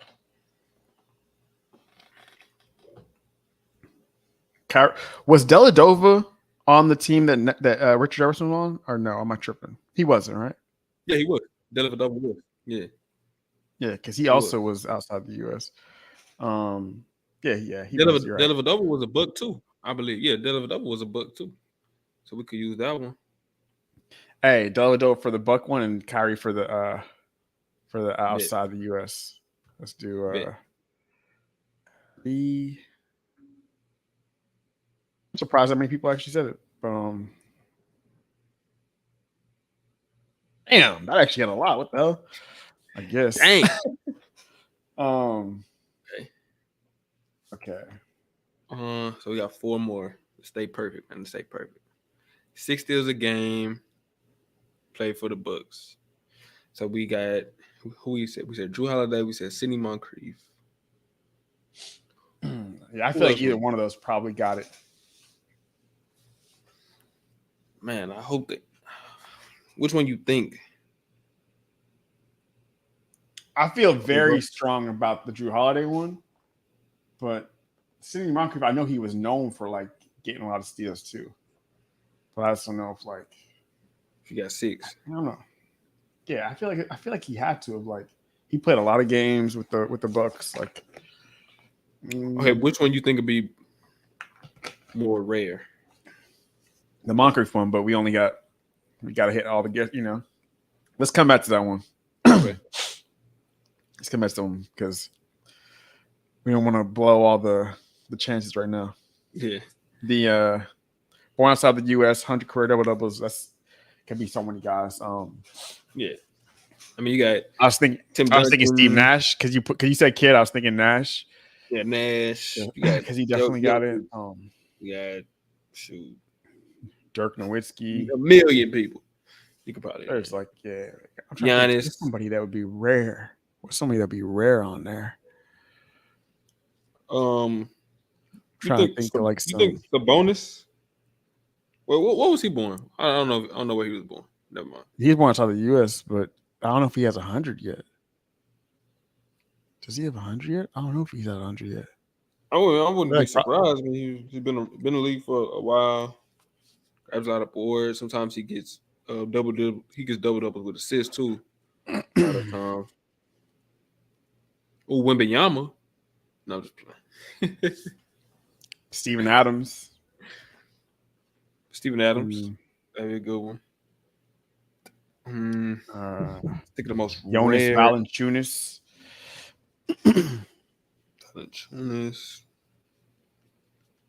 Here's one. I'm really trying to think if he had this or not, but he's probably short. I don't know why his name just came to my head. Remember Omir Ashik? Yeah, I remember Omir Ashik. Yeah, I don't know. Yeah. I don't know about him. Right? He definitely had the boards. I don't know if he had the points. So. I'm not too sure. I'm not too sure about Omir Ashik though.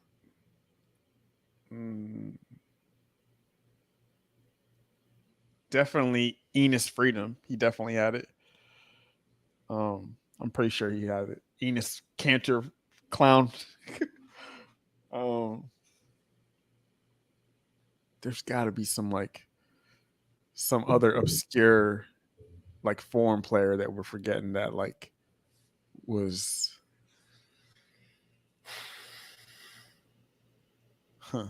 Luis Scola.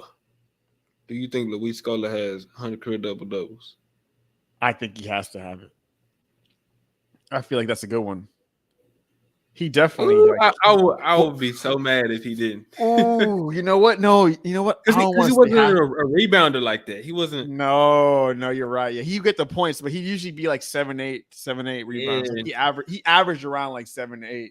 Yeah, he wasn't really probably like for his career.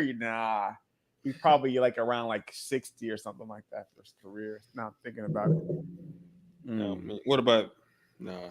I mean, Yao Ming is. Well, yeah, that was definitely one. Yeah, of course. I was thinking about Vlade Divac, but I don't know. You think he does? He was around for a minute. He played in the league for a while. I feel like he had to have probably gotten it, right? Like he was in the league for a minute. Because he played on that 91 Lakers team that went to the finals. And then he played on the Kings team in like the mid 2000s. Yeah. Yeah, he was he played a minute. That's a good one right there. I'm just trying to remember what his rebounding was because I'm pretty sure he never averaged a double double. But like, I'm trying to find the most rare person, and I want this to be like inside like 3%, like for real, like a Jason Kidd, like 3 to 1% type guy. Vlade. Dang.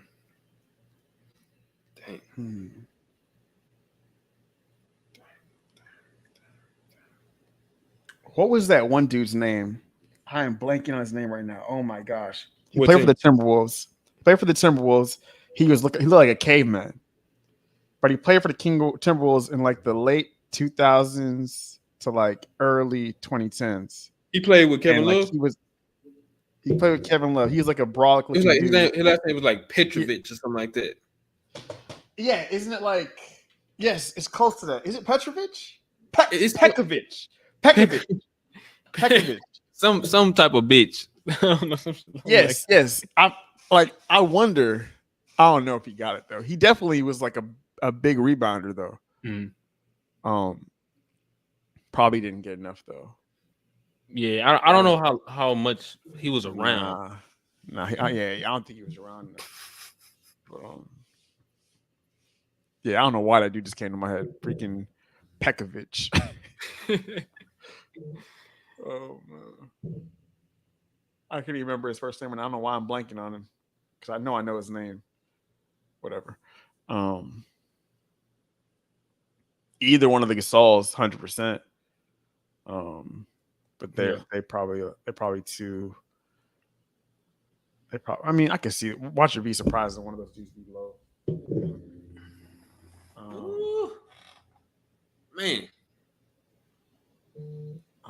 I know there's somebody that's just like rare that's on my mind that I'm just not thinking of right now. Yeah, like a rare, like big that's like.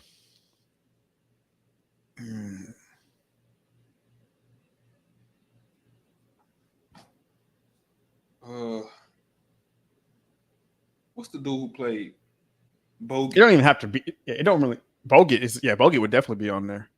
You think he'll be a high percentage? You think a lot of people would guess Bogut? I don't think he'd be a high percentage. You know what? I think we should go with that one. Bogut. I think that's a thing a lot of people might forget Bogut. Okay, cool. Go for it. 2%. Cool. Hell yeah. Okay, that's what we wanted, man. Bogut. I said now we just need the steals. Okay.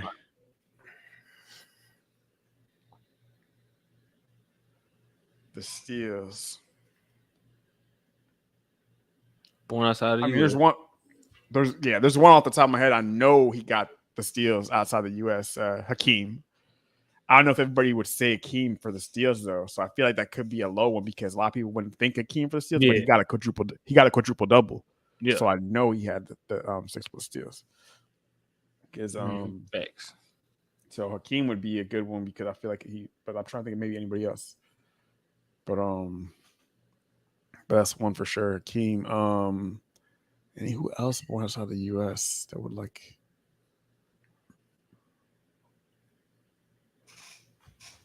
Steve Nash, maybe? Does Steve Nash ever get a lot of steals?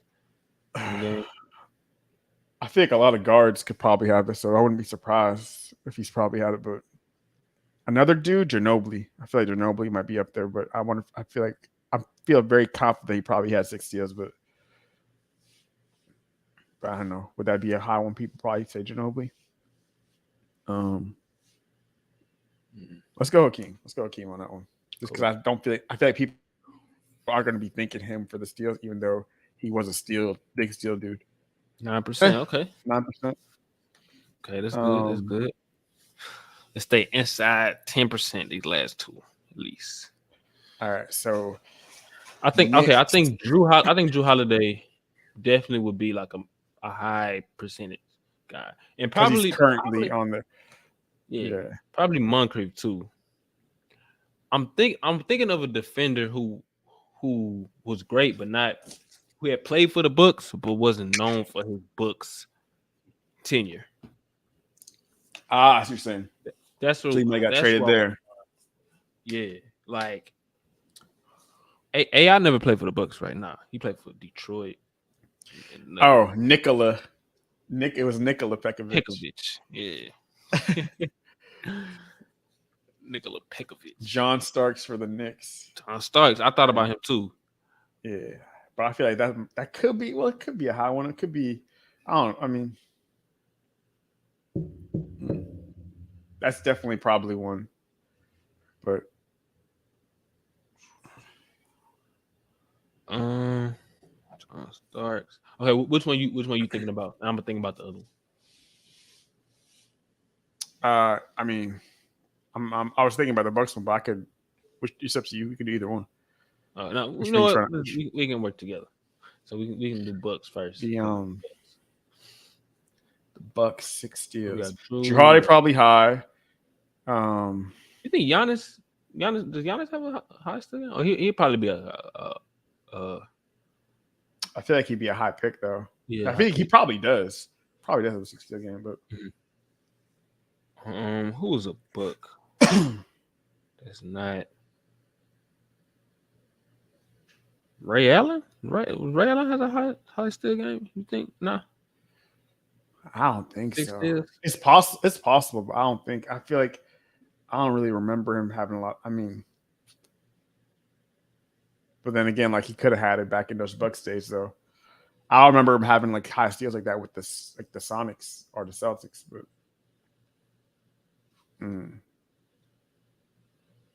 what is this dude saying? Marbury could be up there. Well, for the Knicks, right? Yeah, Cassell is a good one too because he could be for the Bucks. Cassell played on that Bucks team. He played on a lot of teams. Like that man was in the league for a minute, and so Cassell could have got it at any point too. Yeah, Cassell's not a bad pick. I'm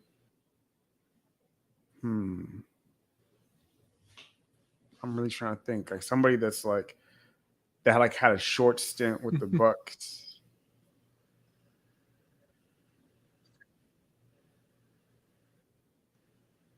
Am I here? Can you hear me? I thought I was glitching. Yeah.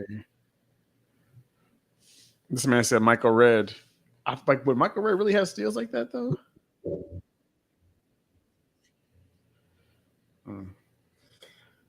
It's a player coming to mind right now. And I'm almost certain I remember him having like a 6, 7 steal game before. He played for the Bucks. He didn't get it with the Bucks. What are you thinking of? Jeff Teague. I'm going on the limb.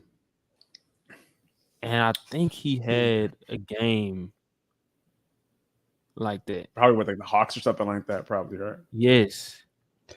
I'm almost certain, but no, I just thought about Tucker, Peter Tucker.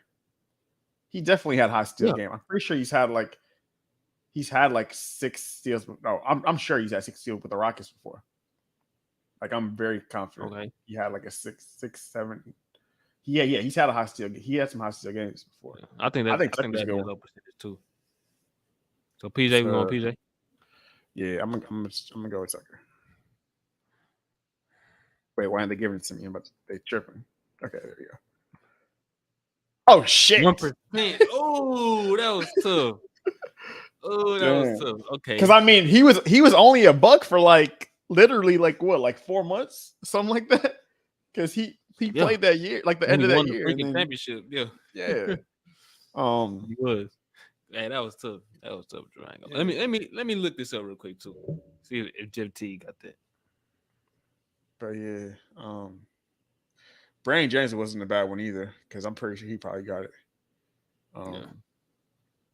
But yeah, no, because you made me think of guys that got traded to the Bucks that didn't really play primarily for the Bucks, and I was like, freaking Tucker, and that man got a little championship out of it.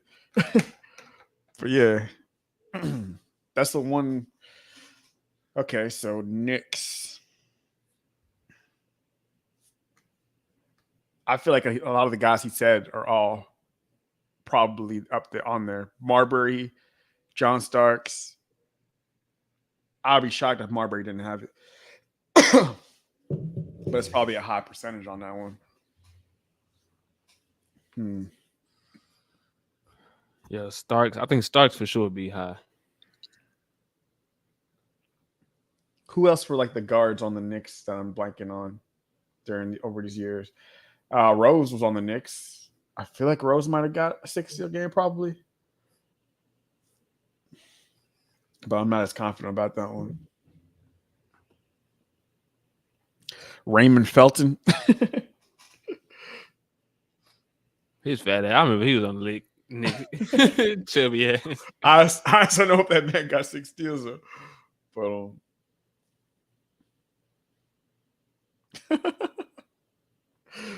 this man said, "Ooh, Drew." Raymond Felton was one of the funniest looking basketball players. I swear to God. Man.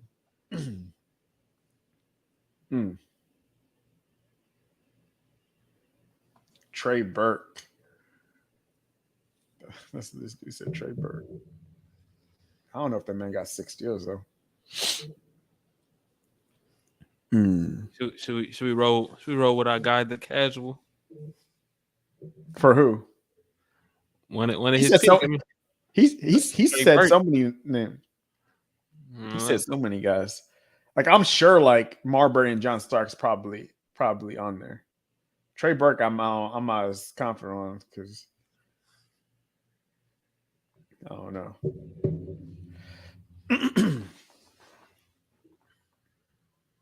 Jeremy Lin. Hell nah.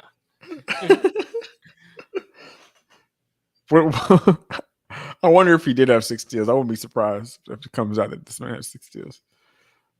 Was Chauncey Billups a Nick? Yep. Oh shit. Chauncey Billups. He was a Nick, right? Right?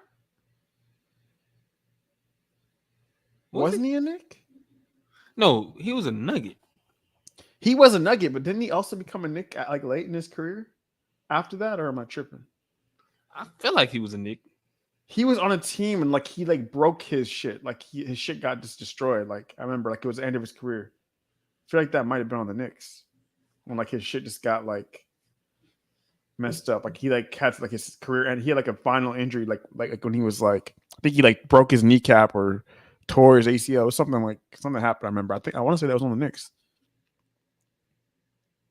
Steve Francis. Franchise. You think he got 6 steals? I'm not as confident about that one, but I feel like probably, man. But damn, I don't want to say it though. I don't want to say it and be wrong. He definitely played for the Knicks, and he definitely had some high steal games. I'm not sure about the 6 steal game. But yeah, he definitely was a Knick. That would be. Oh, this man's a T-Mac. Nah. Wasn't We cursed with T-Mac. No. I'm not guessing on T-Mac. We cursed with T-Mac. Last time we did T-Mac, they slimed me out. Curse with T-Mac, man. I feel like if Steve Francis has 6 steals, it's going to be a very low percentage. Because a lot of people, I feel like, don't remember Steve Francis with the Knicks. Because he was there, but he sat on the bench most of his time. Like he literally just rode the bench damn near on the Knicks. Like he was just cashing checks. That's all he was doing there. Jalen Rose was a Knick. He was a good defender. I don't know if he got 6 steals though. Jalen Rose. Who was a Knick?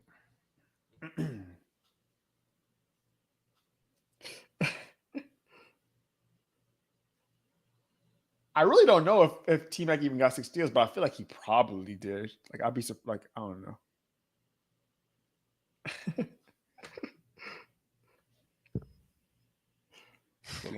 You talking about, come on. Man, we trying not to mess up, man. Man, I so want to say Steve Francis, but I'm gonna be mad if that's not right. But I feel like I know the percentage would be low. But Dan, this man have 6 steals. Hey, you know what, Drew? Well, dang, you did guess PJ Tucker. No, yeah, you could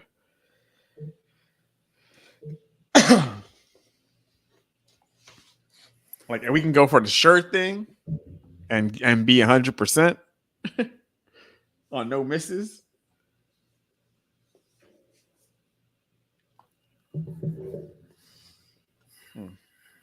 Oh man, I'm scared.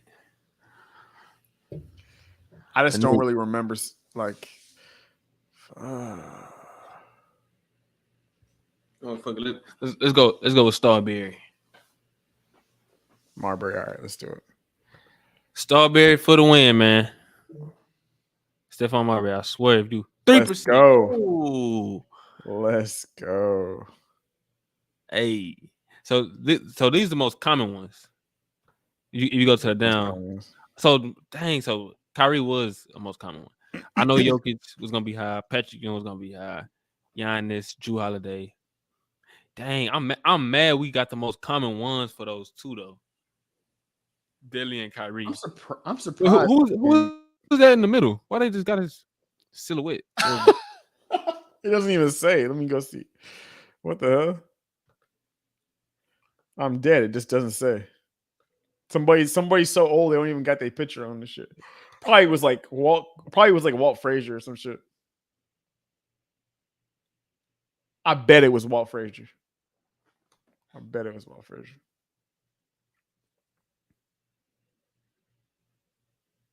Yeah, they went really, really like obvious people. Freaking Patrick Ewing and Jokic. Hey, we killed it on a lot of these though. Really, it's just like the only ones that we really just were high on was just like 4 of them: Kareem, Deladova, Shumpert, and Kyrie. Like, look at these other ones. Like, damn, like we freaking killed it with these. Like Tucker, Marbury, Kidd, Bogut. That's like 4 players under 3, like damn near under 3%. Facts. No, yeah, hey, that was another perfect crossover grid by the Double Dribble podcast. We do this. You know, they can't mess with us, man. We're gonna give you that one. We're gonna give you that one casual. even though that would have came to our mind, we still gonna give you that one. All right. Yeah. Appreciate you, casual, for the. That was a low ass. I was trying to get him on. He talking about he at work and all that. He be ducking the smoke and all that. I so want to start over just to see what it says for Francis on this one. Let me see what it says. Bet. Oh shit! Dang, you was right. Damn. Dang. 0.5. Hey, check out Jeff Teague. Check out Jeff Teague for that Bucks one. 6 steals. Let me see. That's crazy. Dang.